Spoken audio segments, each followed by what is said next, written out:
Continuamos. Respecto a la problema número 12, el inciso A, ya hemos dicho que la reacción de halogenación de un alcano es una reacción de sustitución. Nos vamos a detener en el inciso B, que es la halogenación de un alqueno. Es una reacción de adición, donde lo que se obtienen son alcanos dihalogenados de tipo vecinales. Vecinales significa que los dos átomos de bromo, uno se va a unir a un átomo de carbono y el otro al otro átomo de carbono, que son vecinos.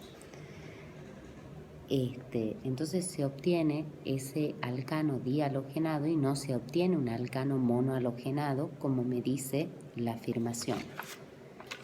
Respecto a la adición de hidrácidos, sí obtenemos una mezcla de isómeros donde en mayor proporción se obtiene el bromuro de isopropilo seguido por la regla de Markovnikov, donde la regla de Markovnikov era que el halógeno de ese hidrácido se va a adicionar al carbono menos hidrogenado, que en este caso es el carbono 2.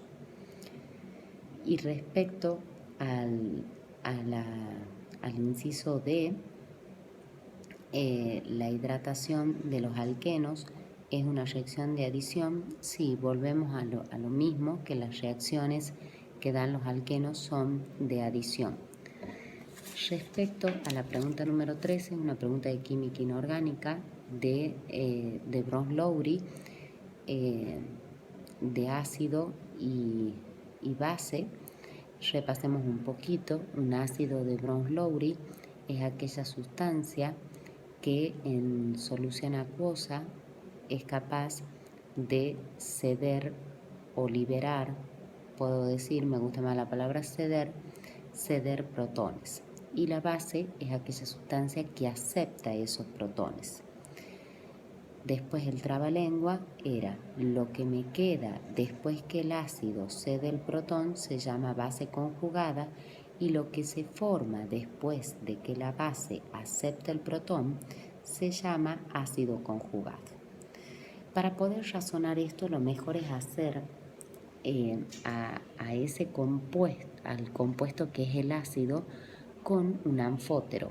¿Quién es el vedette de los anfóteros? El agua. Significa que en el primer ejemplo el ácido carbónico lo vamos a hacer actuar como ácido y por consiguiente el agua va a actuar como base.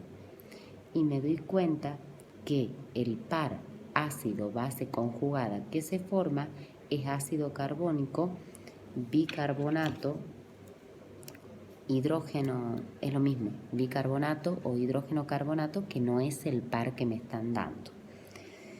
Cuando tengo el segundo, el dihidrógeno carbonato, después de actuar, el dihidrógeno fosfato, después de actuar como ácido, cederle el protón al agua, forma una base conjugada que es el hidrógeno fosfato.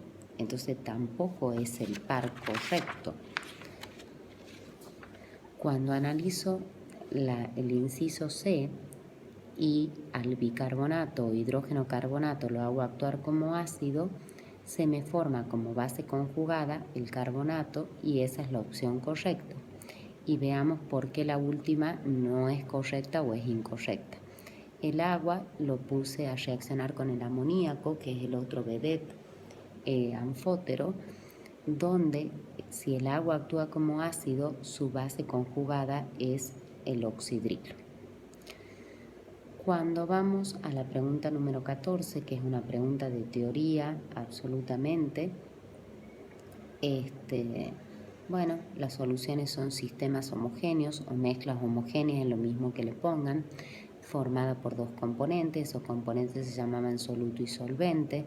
En general el solvente estaba en mayor proporción en estado líquido, el soluto estaba en estado sólido y en menor proporción. Las aleaciones son mezclas homogéneas formadas por mezclas de sólidos. Yo les había dado el ejemplo, el bronce, el acero inoxidable, cuando les daba los ejemplos de los anillos, cuando se mezclaba el oro con plata, con cobre. La capacidad que va a tener un soluto en disolverse en un solvente dado depende de la temperatura. ¿Se acuerdan cuando hemos visto solubilidad? Que en la mayoría de los solutos, a medida que yo aumentaba la temperatura, aumentaba esa solubilidad que tenía ese soluto. Entonces no es independiente, sino que es dependiente. Y respecto al inciso 4, está la definición de concentración, donde es la relación que hay entre la cantidad de un soluto respecto a la cantidad de solución o de solvente. Y con soluciones, en el tema de soluciones, hemos visto las soluciones porcentuales, como ser masa sobre masa, que son los gramos de soluto que están en 100 gramos de solución. La molaridad, moles de soluto que están en 1000 mililitros de solución. O molaridad, que es moles de soluto en 1 kilogramo o 1000 gramos de solvente.